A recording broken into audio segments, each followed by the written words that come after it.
Good evening, I'm Hugh Downs. And I'm Barbara Walters, and this is 2020.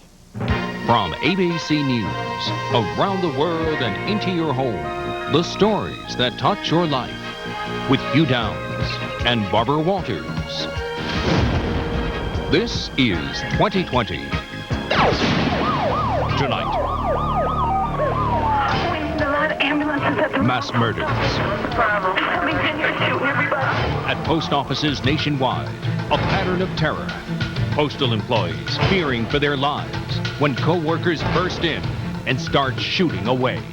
Every day that I go to work, I wonder if maybe somebody will be there with a gun.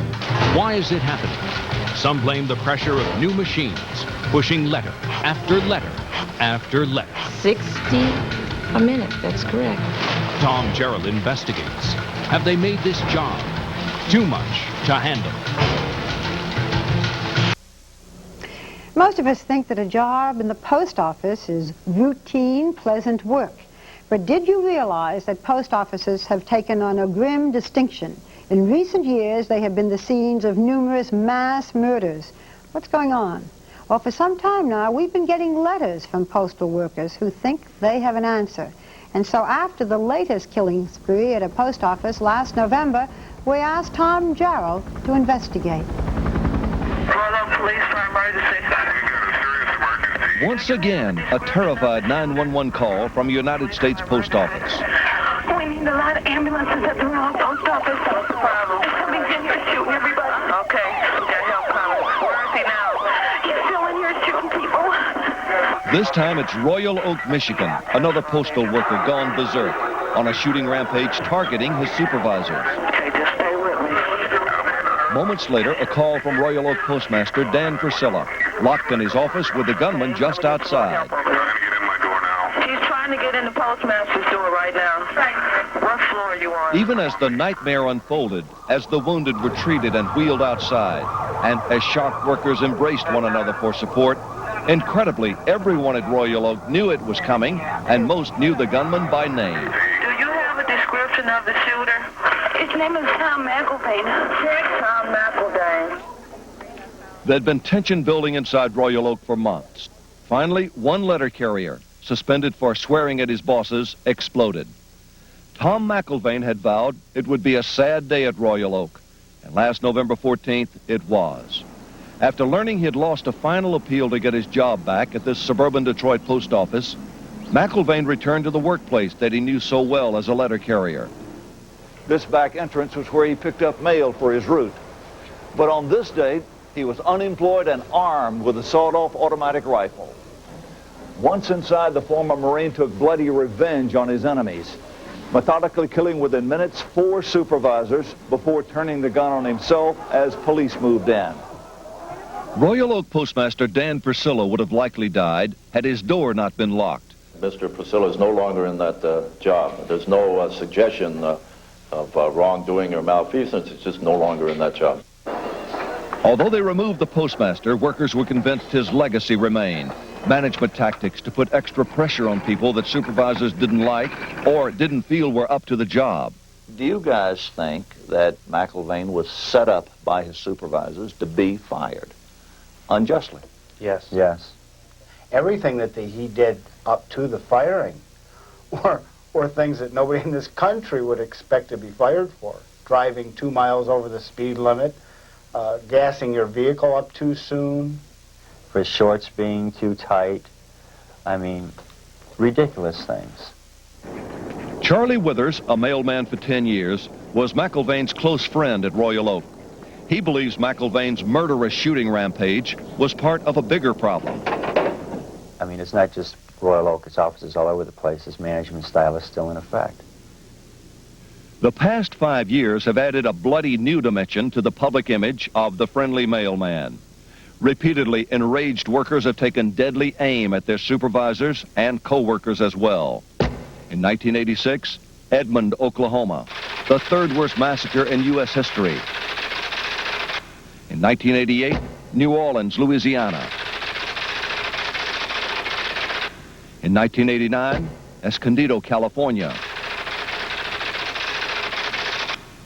And last year, Ridgewood, New Jersey. Then a month later, McIlvane's rampage in Royal Oak, Michigan. The bloody toll in 5 mass killings, 26 postal employees dead, dozens wounded. Before announcing he was stepping down as this nation's 69th Postmaster General this month, Anthony Frank instituted sweeping postal reforms and modernization. But the Frank era was marred by mass violence. What's going on? Why are these people driven to this? We have stress. And I think normal people can handle normal stress. We have some people out of 750,000 who cannot handle normal stress and who react abnormally to it. But the great mass of our people are perfectly happy. Frank must go! But Frank's view of happiness in the workplace is not shared by postal workers interviewed by 2020. In the past 2 years, we've received dozens of letters urging us to investigate fear and hostility in the Postal Service. At this recent protest in Stamford, Connecticut, members of the American Postal Workers Union told us acts of violence by co-workers no longer shock them. People who don't work for the post office may look at it and say, well, another postal worker flips out or the guy was crazy. People can be driven to do that by the management here. Every day that I go to work, I wonder if maybe somebody will be there with a gun. That's how bad it is where I work. The fears of the postal clerks are supported by Robert Karpinski, who retired as a postmaster last year after 41 years. Free now to speak out, he says supervisors rule by threats of firings and are sometimes rewarded with promotions for such acts of intimidation. I'm talking about an aura of fear that you can't comprehend unless you've worked in it. And the worst part about this fear is that people accept it as part of their daily workload now. The post office is in the throes of a revolution. Since Congress stopped subsidizing the Postal Service, the agency's very survival depends on its ability to compete with private delivery services. In business terms, the mail these days must move fast, efficiently, and turn a profit. Many workers feel they're being ground up by the wheels of progress. Is it necessary for them, in effect, to do more faster? Well, we don't want to do a speed up. I mean, we expect people to work for us 30 years. We're not looking to burn somebody out in a very few years, and we don't. That's the biggest lie I've ever heard, because the postal workers receive no respect from management. They treat the machines better than they do the people. So what is it about moving the mail that has so many postal workers blowing their tops? Postal clerks say the public never sees the huge mail factories where much of the real work is done late at night. Life in the Postal Service, they say, is a paradox, tedious and repetitive, but always stressful because of the tons of letters and the constant deadlines. The Postal Service began the process of mechanizing with these high-speed letter sorting machines. The LSM is still widely used, and workers must compete with its untiring, mind-numbing, relentless rhythm. When a person works on a letter sorting machine, 8 hours a day they're sitting at a console for the most part, typing in numbers which correspond to a zip code. There's a pneumatic arm that actually drops a letter in front of that person, 1 per second, 60 per minute. In excess of 3,600 letters per hour, in excess of 30,000 letters per work tour. 60 a minute, that's correct. That's amazing. That's the requirement. And you do this hour after hour, day after day. Yes, with 2 breaks and a half-hour lunch. These machines can do the work of 30 postal workers sorting mail by hand. But computers keep track of mistakes. More than 5 errors every 100 letters, and the workers say there's a boss on your case. Postal inspectors are watching too, through narrow one-way security windows designed to prevent mail theft. As the Postal Service struggles to become competitive, there's a widening gulf between young, calculator-toting supervisors and older workers on the lines. The supervisors insist they do understand the new pressures on the employees. But their mission, they say, is to get the mail out and get it out quickly. We need to be very careful about how we deal with our people, but we can't back up from what we have to do, which is to move the mail from point A to point B. A lot of these managers you see are young. They come in, you know, with their college degree, carry mail, work as a clerk for a year or two, and then jump into management. They don't know anything about the Postal Service. A new machine is now being introduced that will increase speed and reduce jobs. The Postal Service is going to full automation with the formidable optical reader that sprays on barcodes and scans letters at a top speed of 35,000 letters an hour. It takes only 2 people to operate a single optical reader. One feeds in letters, the other unloads the sorted cartons. The optical reader will replace 35 people sorting by hand and 17 LSM machine operators by the time it's standard equipment in 4 years.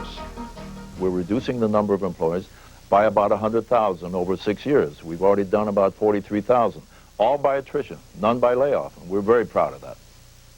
Do you go to work feeling that you're going to be one of those cut? I've already been one of those cut. You've been cut. That's why there's so many firings. It seems like they're just applying these disciplines to people to lower the workforce quickly.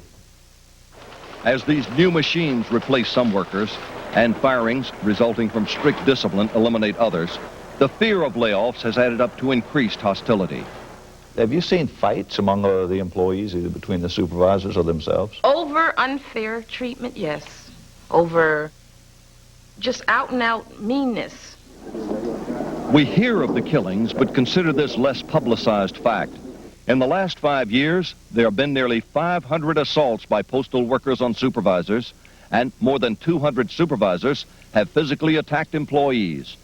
In big postal facilities, fistfights break out often. The Royal Oak Post Office was a microcosm of all the problems, including a postmaster with a reputation for toughness, leading a team of supervisors who admired his hard-nosed style. I think he did some very good things, some really good things that needed to be done.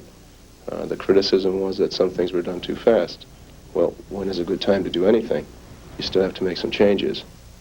They don't feel responsible for Thomas McIlvane's murderous assault on 4 of their fellow supervisors. You're trying to make rational sense out of an irrational act, and if a person is bent on destruction, as Mr. McIlvane was, he's going to achieve his goal. So after outbreaks of carnage covering 6 states in 5 years, what has the Postal Service learned? At Royal Oak, the deep-rooted tensions remain. On this memorial plaque honoring those killed, workers have defaced the name of Senior Supervisor Christopher Carlisle with red ink. Any employee that had to put up with what Mr. Carlisle, anybody under Mr. Priscilla, or that administration period, had to put up with, they pushed people to the brink. They treated people like scum.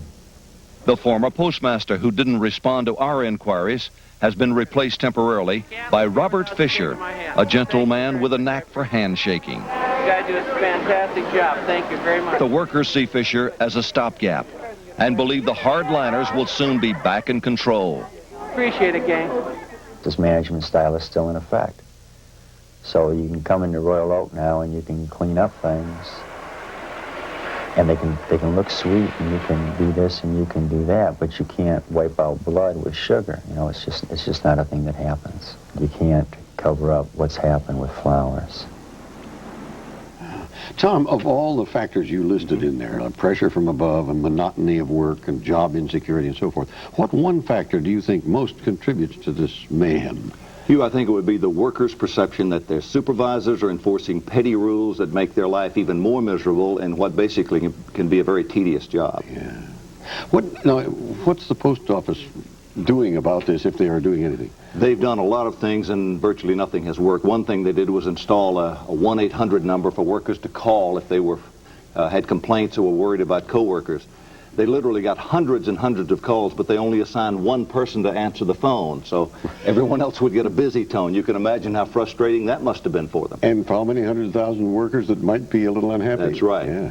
A lot of busy calls. Fascinating, but tragic. I hope that gets turned around. Right. Thank you, Tom.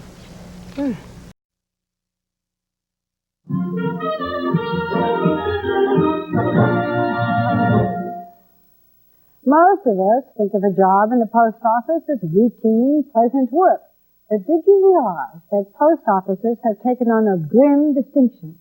In recent years, they've been the scenes of numerous massacres, terrible murders. What's going on?